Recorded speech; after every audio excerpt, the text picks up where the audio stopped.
आजा। प्रणाम दीदी। खुश रह। कैसा है तू? मैं बढ़िया। हाँ अच्छा।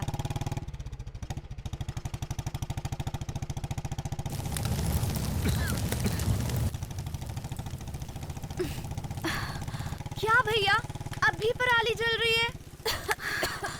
क्या? पराली। अरे ये तो जलती रहती है। क्यों जल रही है? पिताजी। ओहो ज्योति बिटिया। माँ।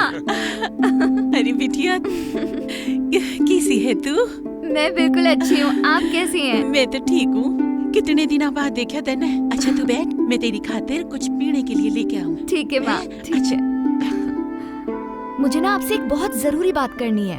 आपको पता है, पूरी दुनिया कह रही है ये कि पराली नहीं जलानी चाहिए, इससे हमें बहुत नुकसान होता है। और अभी जब मैं आ रही थी ना, तो कुछ खेतों में मैंने देखा कि पराली अभी भी जल रही है। क्यों पिताजी? बेटा मैंने तो लोगों को बहुत समझाया है, लेकिन कोई मानता ही नहीं। अरे जल्दी का काम होता है। एक तो खेत की सफाई भी हो जाती है और दूसरा गेहूं की बुआई भी टाइम से हो जाती है। देख अतुल, तू नहीं जानता है कि ये पराली है ना, इससे हमें काफी नुकसान होता है। इसके जलने से हमें काफी प्रॉब्लम होगी। पता है, लेकिन बाहर वालों को ये बात कैसे बताएं? बेटा तू एक काम कर, कल गांव में किसान सभा है, तो वहां आ जा और अपनी बात समझाओ उनको। हाँ बिटिया, मीटिंग में तो जरूर जाना और सबने अपनी बात बताना। हाँ क्यों नहीं। आखिर मेरी बहन कृषि वैज्ञानिक जो ठहरी, तेरी बात सब मान लेंगे। अरे भाई, अपनी किसानी छोड़ दो, बिटिया ने कुछ खान पीन दो। पी ले बेटा, पी ले। पियो बेटा पियो, खूब सेहत बनाइयो इसकी।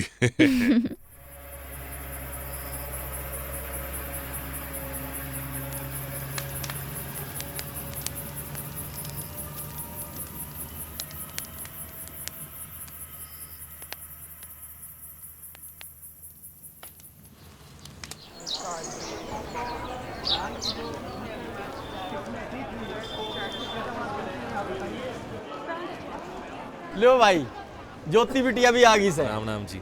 आप सबने बेरा से ना, या हमारे गांव की छोरी शहर में जाकर कृषि वैज्ञानिक बन गई से, और यह बात हमारे गांव की ताई गर्व की बात से। एक बार ताली बजा दो इसके नाम की। लेंदर भाई, ये भी लड़की है, पढ़ लिख के आई है, वो हमारे को खेती भी सिखाएगी। रमेश भाई, इसमें कोई हंसने की बात ना से। या हरियाणा की छोरी से और सब काम में आगे से, खेती की पढ़ाई करके आई से। आज की इस किसान सभा में हमारे बीच में डॉक्टर ज्योति जी आई है, आपको खेती बाड़ी के बारे में नई नई जानकारी देंगी। सबसे पहले मेरी तरफ से बड़ों को प्रणाम और आप सभी को नमस्ते। बहुत दिनों बाद मैं गांव में आई हूँ और गांव में आके मुझे बहुत सुकून सा मिल रहा है। पर सच कहूँ तो मेरे दिल में एक चुभन भी है कि हमारे गांव में आज भी पराली जला रहे हैं। पर क्यों? अरे बेटी, खेत हमारा, पराली हमारी, नुकसान हमारा, इसमें किसी का क्या? क्यों भाई? नहीं ताऊ जी, जो पराली आप जलाते हैं उसमें सिर्फ नुकसान आपका ही नहीं होता है, बाकी सभी का नुकसान होता है। अरे बेटा, हम कितने सालों से पराली जला रहे हैं, हमें नुकसान के बारे में बता रहे हो? ताऊ जी, जो पराली हम जला रहे हैं उससे हवा बहुत दूषित होती है। और क्या आप सबको पता है इससे कितनी सारी बीमारियां होती हैं, जैसे दमा, आँखों में जलन और यहाँ तक कि कैंसर जैसी बीमारियां हो सकती हैं।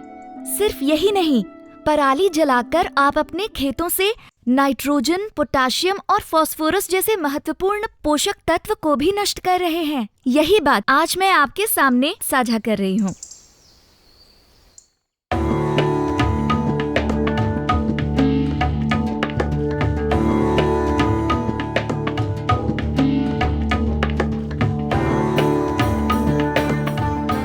भारत में हर साल 500 मिलियन टन कृषि अवशेष निकलता है, जिसका लगभग 70% हिस्सा चावल, गेहूं, मकई और मिलेट की फसल से निकलता है।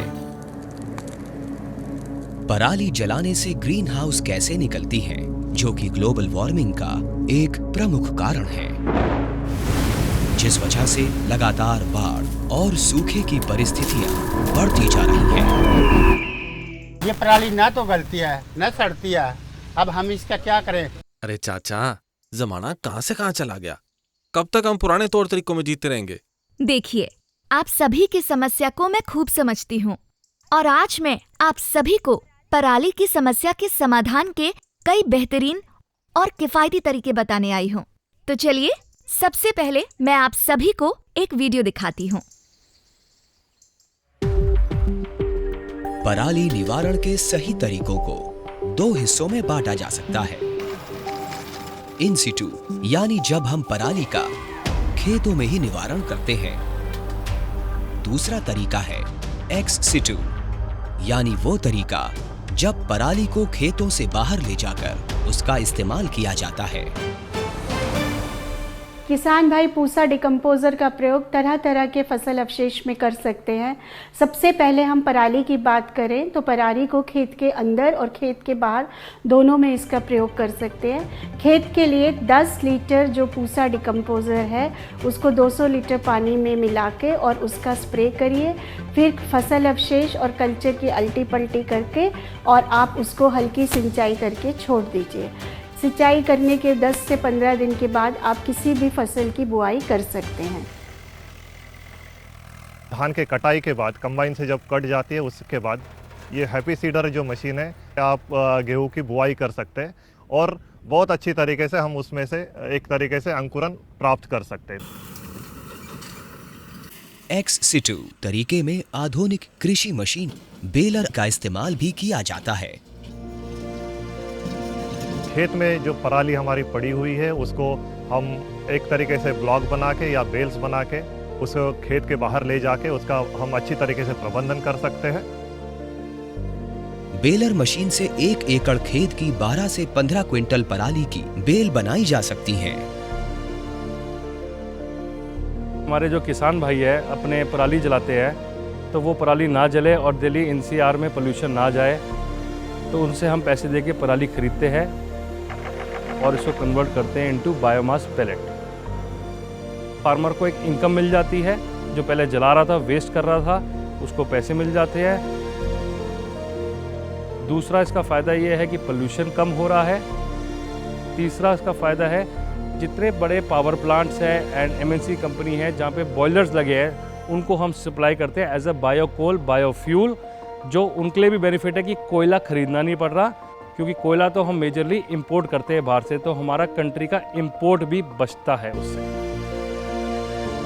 वे जागरूक किसान जो अपने खेतों में वैज्ञानिक और विकसित खेती करते हैं, वे पराली जलाकर नहीं बल्कि उनसे कई फायदेमंद चीजें बनाने में भी साथ दे रहे हैं। ए बेटी, आपने धान के बारे में तो बहुत बताया, मैं तो केले की खेती करता हूँ, उसके बारे में कुछ बताओ। आज मैं आपके सामने यही बात साझा कर रही हूँ।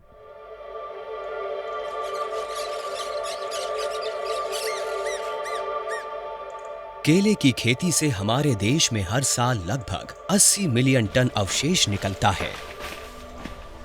केले के इस अवशेष में बहुत अधिक औद्योगिक क्षमता है, किंतु जानकारी के अभाव में हम इसका लाभ नहीं ले पाते। केले की खेती के बाद जो अवशेष बचता है उससे कई तरह के सामान तैयार किए जाते हैं।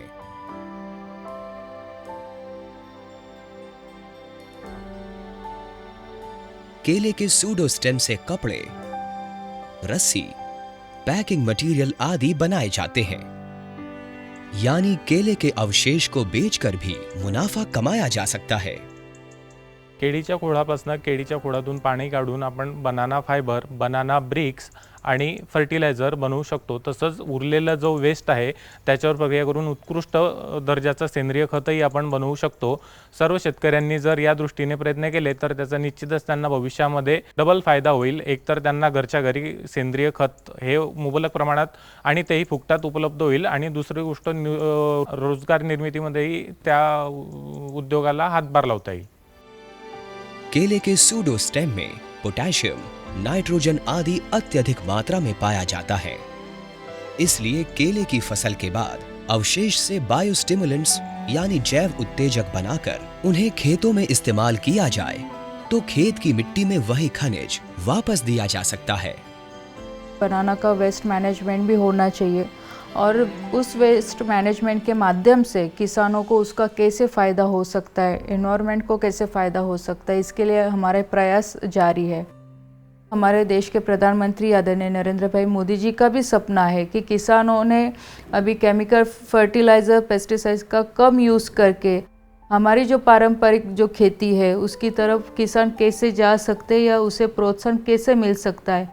मैं भी प्रयास कर रही हूँ कि जो किसानों के खेतों में से जो उत्पादन निकल रहा है उसके माध्यम से हम किसानों को कम दाम में बायो फर्टिलाइज़र कैसे उपलब्ध करवा सकते हैं कि जिससे माध्यम से किसानों को भी उसका फ़ायदा हो सकता है। इसी तरह कपास की फसल की पराली को ईंधन के तौर पर इस्तेमाल किया जा सकता है। अपना बायोमास ब्रिकेट का जो प्लांट है उसमें पहले से हम किसान से रॉ मटेरियल खरीदते हैं। कॉटन है, कोरिएंडर है, सौंफ है, वगैरह वगैरह जो उनका वेस्ट निकलता है वो हम उनसे खरीदते हैं। जो यहाँ तक पहुँचाने का लागत उनका रहता है 1 से 1.5 रुपये। फिर हम उसको बाद में प्रोसेस करके पूरा मार्केट में बेच देते हैं 5 से 6 रुपये या 7 रुपये ऑन डिमांड ऑन मार्केट।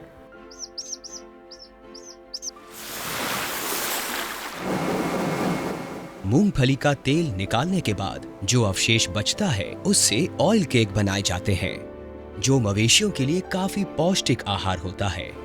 इसके अवशेष से जो खाद बनती है वो खेतों के लिए काफी फायदेमंद होती है।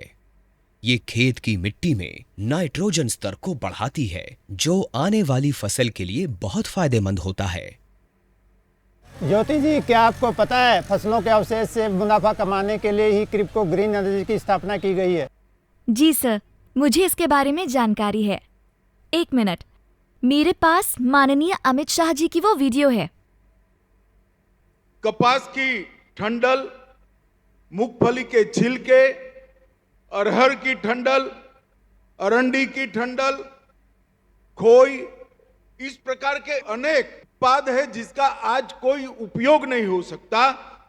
ये चीजों से इथेनॉल बनेगा, पेट्रोल और डीजल का विकल्प बनेगा, पर्यावरण को संभालेगा, और क्योंकि इतना पेट्रोल आयात कम करना पड़ेगा, हमारे विदेशी मुद्रा भंडार को भी वो सक्षम करेगा। और क्रिप्को का यह संयंत्र वो निराश किसानों के जीवन में एक नई आशा का संचार करेगा, इसका मुझे विश्वास। चलिए, आज मैंने आप सभी का काफी समय ले लिया, पर मैं उम्मीद करती हूँ कि आज की इन सभी जानकारियों का आपको भरपूर फायदा होगा। और हाँ, हमारे गांव में अब से ये पराली कभी नहीं जलेगी। वाह ज्योति बिटिया, तने तो आज हमारी आंखें खोल दी। क्यों भाइयों, आज तो हम किसान लोग पराली जलाओगे नहीं, बल्कि इस पराली ने अपनी अधिक कमाई का साधन बनाओगे। क्यों भाइयों? जुग जुग जियो मेरी बेटी।